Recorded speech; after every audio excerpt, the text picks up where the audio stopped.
Jeudi 10 avril 2026, mesdames, messieurs, bien le bonjour, bonsoir, bienvenue. Voici Art d'Info, Haïti Actualité. Ralph décrypte l'info pour ce jeudi 10 avril 2026. C'est toujours une collaboration de Alternance Média, Téléspirale et 6 Média Lab. Tout de suite, voici les principaux titres qui ont marqué l'édition d'aujourd'hui. On va tout d'abord parler de sport. L'État haïtien mobilise 728 millions de gourdes pour les grenadiers. Ce mercredi 9 avril, à la ville d'accueil, le Premier ministre haïtien Alex Didier Fils-Aimé a procédé à la remise officielle de 2 chèques totalisant 528 millions de gourdes en faveur de la sélection nationale haïtienne. Cette enveloppe est destinée à couvrir les primes de qualification ainsi que les frais de préparation pour la Coupe du Monde 2026, marquant un engagement financier significatif de l'État haïtien en soutien aux grenadiers après leur qualification historique obtenue le 18 novembre 2025 face au Nicaragua sur le score de 2-0. Au-delà de l'aspect financier, le chef du gouvernement a insisté sur la portée symbolique de cette initiative visant à renforcer la confiance nationale et à mobiliser la jeunesse autour de l'équipe.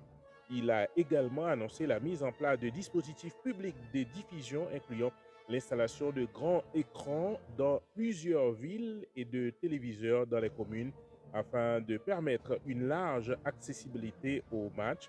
Ce soutien intervient plus de 52 ans après la dernière participation d'Haïti à une Coupe du Monde, soulignant l'importance stratégique de cet accompagnement étatique.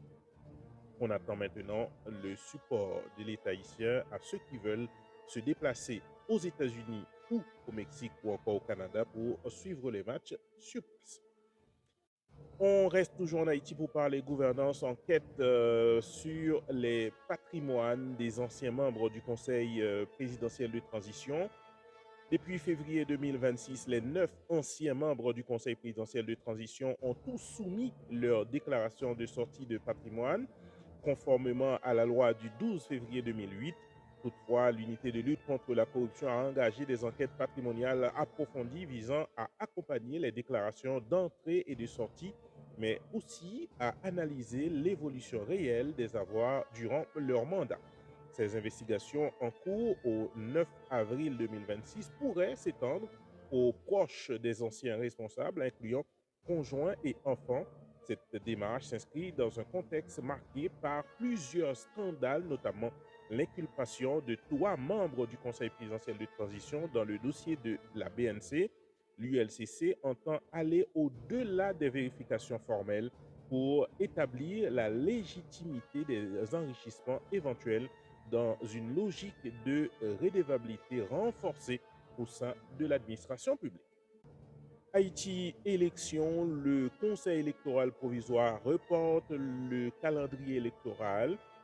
Ce mercredi 9 avril 2026, le Conseil électoral provisoire a annoncé le report des opérations d'inscription des électeurs et des candidats initialement prévus les 1er et 13 du 1er au 13 avril 2026.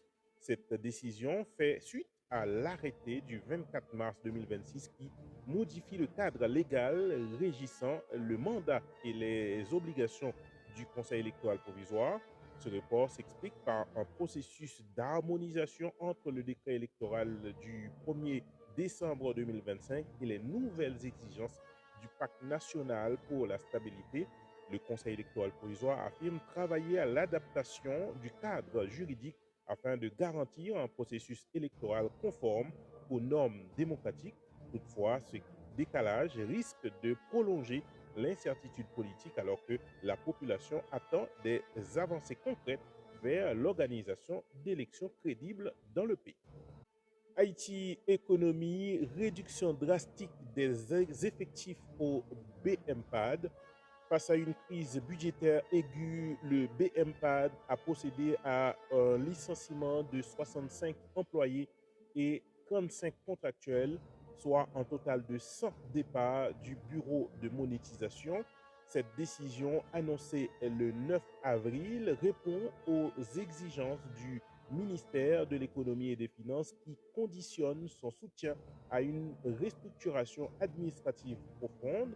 Le directeur général souligne que l'institution ne dispose que d'une redevance de 2 centimes par gallon de gaz, insuffisante pour assurer son fonctionnement.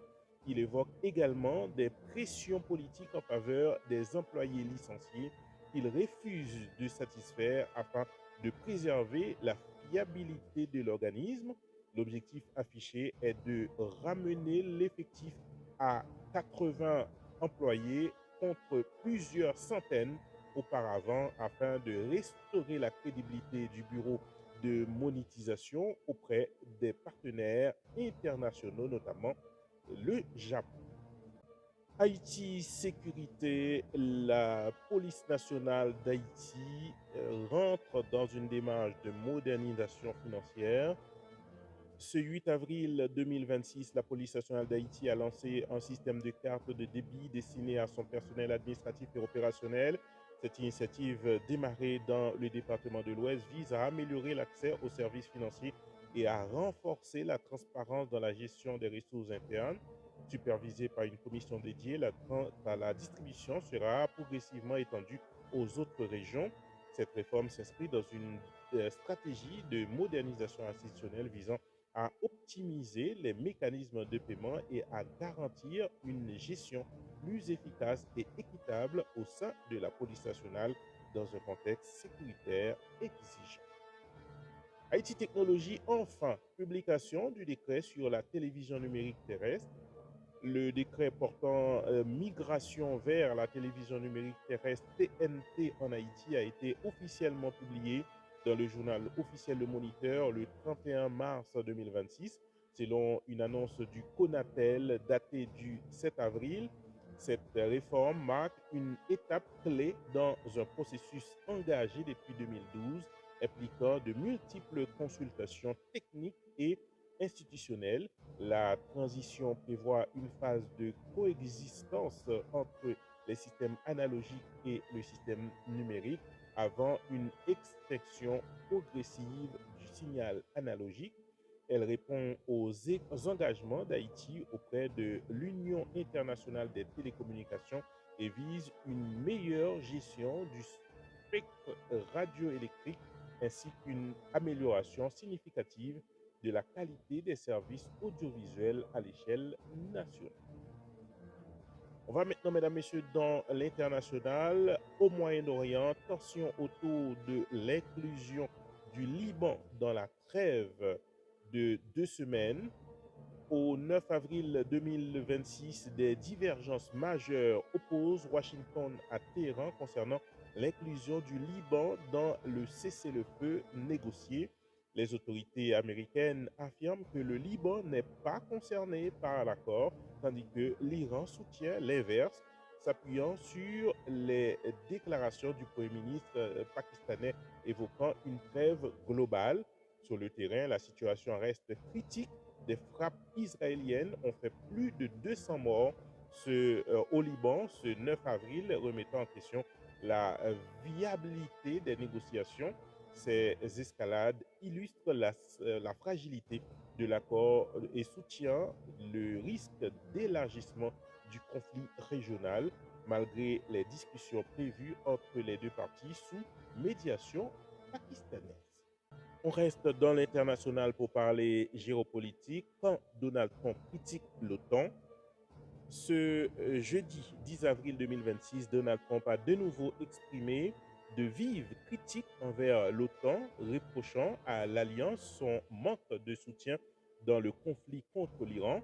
Cette déclaration intervient au lendemain de sa rencontre avec le secrétaire général de l'organisation à la Maison-Blanche. Le président américain Donald Trump accuse les alliés de ne pas avoir répondu aux attentes stratégiques des États-Unis, remettant en cause la solidarité transatlantique. Ces tensions pourraient fragiliser davantage la cohésion de l'Alliance à un moment où les enjeux sécuritaires internationaux exigent une coordination accrue entre partenaires occidentaux. Voilà, mesdames, messieurs, toutes les informations en Haïti et dans le monde. Maintenant, un point art d'info. Cette édition met en évidence un contraste marqué entre, d'un côté, une volonté interne de structuration et de modernisation en Haïti, et de l'autre, un environnement international instable. Entre investissement public, réformes institutionnelles et tensions géopolitiques, les équilibres restent fragiles, tant sur le plan national que global. Voilà toutes les informations pour aujourd'hui. Pour vous présenter cette édition, mesdames, messieurs, votre serviteur Ralph Siméon. C'est une collaboration avec Alternance Média Téléspirale et une production de Cimedia Lab. Je vous invite à continuer à nous supporter et nous suivre en partageant nos informations. Nous sommes toujours présents sur Facebook Ralph Siméon et sur YouTube Art d'Info TV. Merci pour votre fidélité. Je vous donne rendez-vous demain, vendredi, pour une nouvelle édition Art d'Info. À bientôt.